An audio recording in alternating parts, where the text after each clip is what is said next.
कैसे हैं आप सब? मैं आशा करता हूं आप सभी हमेशा की तरह बढ़िया होंगे और मजे में होंगे। तो एक बार फिर से मैं गुमनाम सर और आप सभी का बहुत बहुत स्वागत है आपके अपने चैनल गुमनाम केमिस्ट्री शायर में। तो मैंने जैसा कि 50 डेज एक्सप्रेस चल रहा है अपना, और जो बंदे हमारे इस वीडियो पर पहली बार आए और अभी तक इस प्लेलिस्ट का मजा नहीं लिया है तो सुन लीजिए, आपको भी मजा आएगा, पूरा मजा आएगा। और एग्जाम में 70 में 70 नंबर भी हर बच्चा लाएगा। कैसे लाएगा तो ये हम बताएंगे। तो 50 डेज एक्सप्रेस में क्या है ना, 50 दिन की एक्सप्रेस चल रही है जो 30 जनवरी को खत्म हो जाएगी, जिससे आपके पास एक महीना एग्जाम की तैयारी करने के लिए पूरा फरवरी हो। 30 जनवरी तक आप मेरे चैनल से पढ़ाई कर लो और 50 वीडियो देख लो। सिर्फ 10-10 मिनट के है बेटा, 10-10 मिनट के 500 मिनट खर्च होंगे आपके। 50 वीडियो होंगे, 500 मिनट खर्च होंगे। तो आज मेरा वीडियो नंबर 16 है, इसके 15 वीडियो ऑलरेडी आ चुके हैं। प्लेलिस्ट का टॉप पर लिंक दे दिया जाएगा डिस्क्रिप्शन में, वहां से उसकी पढ़ाई आप करिए और लाइए 70 में 70 नंबर। नहीं भी पढ़ाए ना तब भी साला 70 में 70 नंबर लाने से तुम्हें कोई रोक नहीं सकता। तो बेटा 26 दिसंबर वीडियो नंबर 16, चैप्टर चल रहा है एमीन, और टॉपिक क्या पढ़ने वाले आज? पीए एसए टीए में अंतर करना, primary amine, secondary amine, tertiary amine में अंतर करना। पता है कितना इंपॉर्टेंट क्वेश्चन है ये? 101% आएगा, 101% आएगा एग्जाम में। कर लो तैयारी, कर लो, फिर देखते हैं नंबर साला कैसे नहीं आते, कौन रोकता है नंबर लाने से। तो जल्दी से कॉपी और पेन लेकर बैठ जाओ, सिखाते हैं आपको इसमें अंतर कैसे करते हैं। देखिए बेटा, सिखाते हैं आपको एमीन्स में अंतर करना। देखो बेटा, क्वेश्चन किस तरीके से आता है पहले आप ये समझ लो।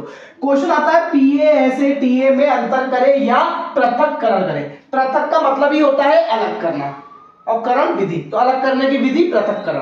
पृथक्करण करें, देखो primary amine, secondary amine, tertiary amine में अंतर करें, या वो ऐसे ही बोल सकता है प्राथमिक एमीन, द्वितीयक एमीन, तृतीयक एमीन में अंतर करें।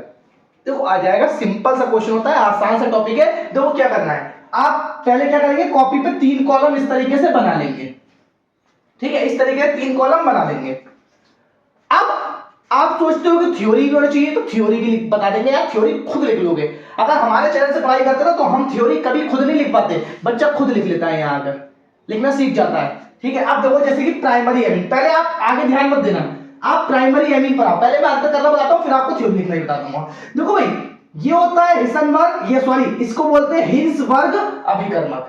पहली बात तो आपको ये पता होना चाहिए कि इनमें अंतर किसके द्वारा किया जाता है, हिंसबर्ग अभिकर्मक। तो उसका फॉर्मूला ये होता है बेंजीन रिंग SO2 और Cl, ये आपको याद रखना है। ठीक है, अब इसी को बोलते हैं हिंसबर्ग अभिकर्मक। तो प्राइमरी एमीन, इसकी क्रिया हमने प्राइमरी एमीन से करवाई।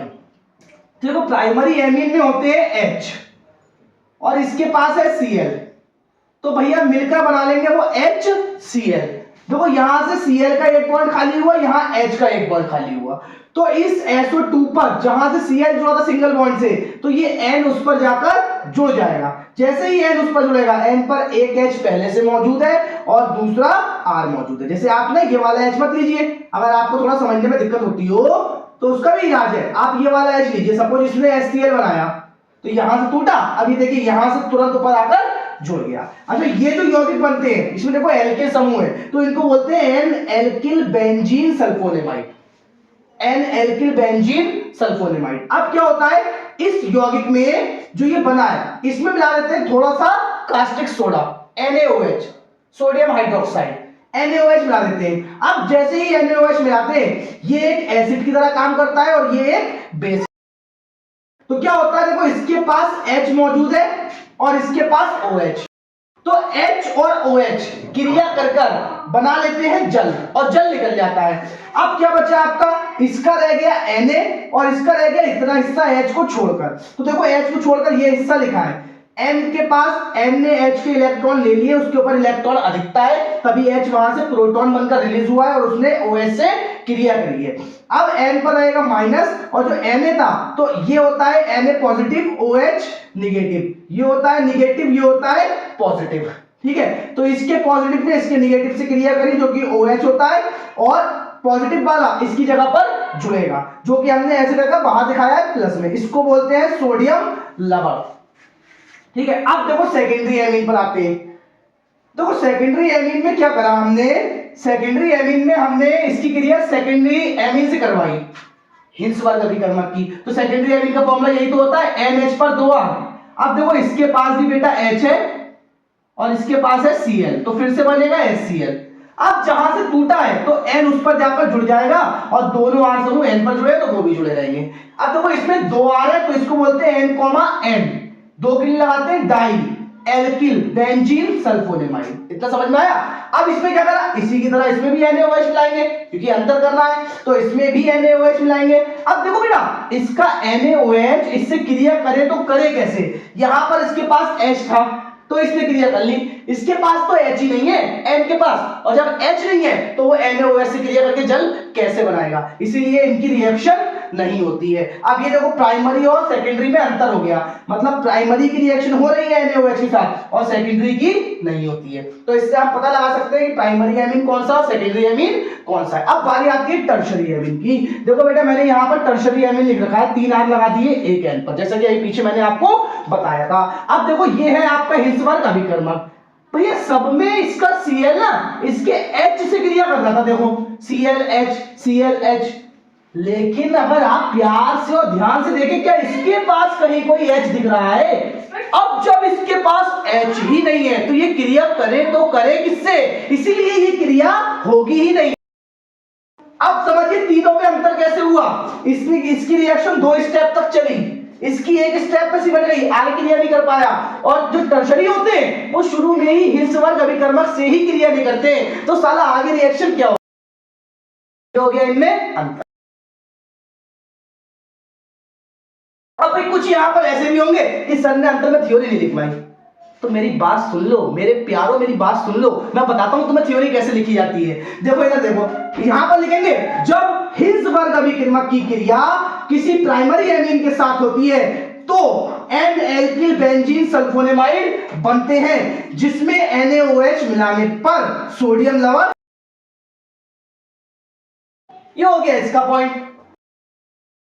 अब इसी तरीके से बेटा इसकी थ्योरी खुद लिख सकते हो। अब इसकी थ्योरी ऐसे लिख सकते हो, जब हिंस वर्ग अभिकर्मक की क्रिया सेकेंडरी एमीन के साथ किसी सेकेंडरी एमीन के साथ होती है तो N di alkyl benzene sulphonamide बनता है जो NaOH से क्रिया नहीं करता है। इसकी लिखना है तो इसमें लिख दो जब हिंस वर्ग अभिकर्मक की क्रिया किसी टर्शरी एमीन से करवाते हैं तो कोई अभिक्रिया ना होती है, तो ये बेटा फिर रिएक्शन लिखते ना, मेन चीज रिएक्शन है। देखो हमने ऐसी जगह रिएक्शन दिखाई है, ऐसे भी एग्जाम में दिखा सकते हो, या प्राइमरी एमीन की हेडिंग बनाने पहले उसकी लिख लो, सेकेंडरी एमीन की हेडिंग बनाने फिर उसकी लिख लो, टर्शरी एमीन की हेडिंग बनाने फिर उसकी लिख लो, सीधी कर रिएक्शन, वैसे भी लिख सकते हो आप।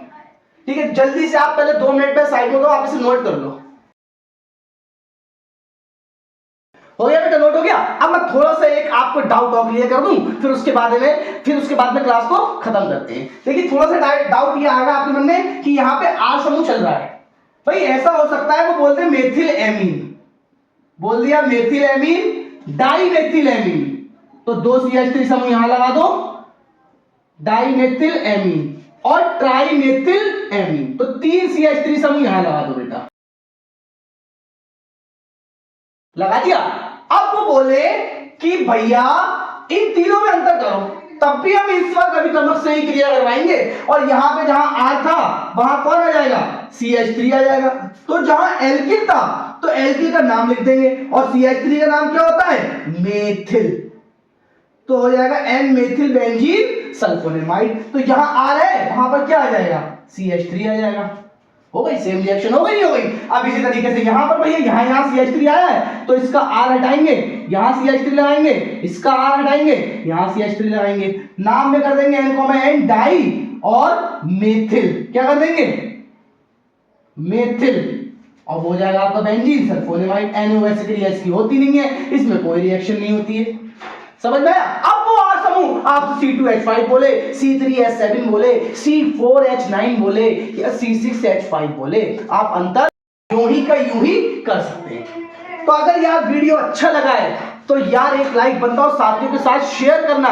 ना भूलें। यार मैं बार बार बोलता हूँ ज्यादा से ज्यादा वीडियो को लोगों तक शेयर करें, जिन तक वीडियो नहीं जा पा रहा है, जिन्होंने कभी केमिस्ट्री की पढ़ाई करी ही नहीं है और वो बोर्ड की परीक्षा में बैठने वाले हैं, तो भैया उनके लिए मैं बोलता हूँ, साफ साफ बोलता हूँ कि मैं ये प्लेलिस्ट पढ़कर वो बंदा भी 70 में 70 नंबर लाएगा जो केमिस्ट्री में कभी पढ़ नहीं पाया, किसी कारणवश कोचिंग की फीस नहीं दे पाया या अदर रीजन से नहीं पढ़ पाया। तो उनके लिए ये बहुत ही अच्छा मौका है जिसकी वो 70 में 70 नंबर स्कोर कर सके। तो बेटा इसी के साथ देखो मैं अलविदा लेना चाहूंगा। आज की वीडियो में सिर्फ इतना ही, फिर मुलाकात होगी आपसे एक नए और धमाकेदार वीडियो के साथ।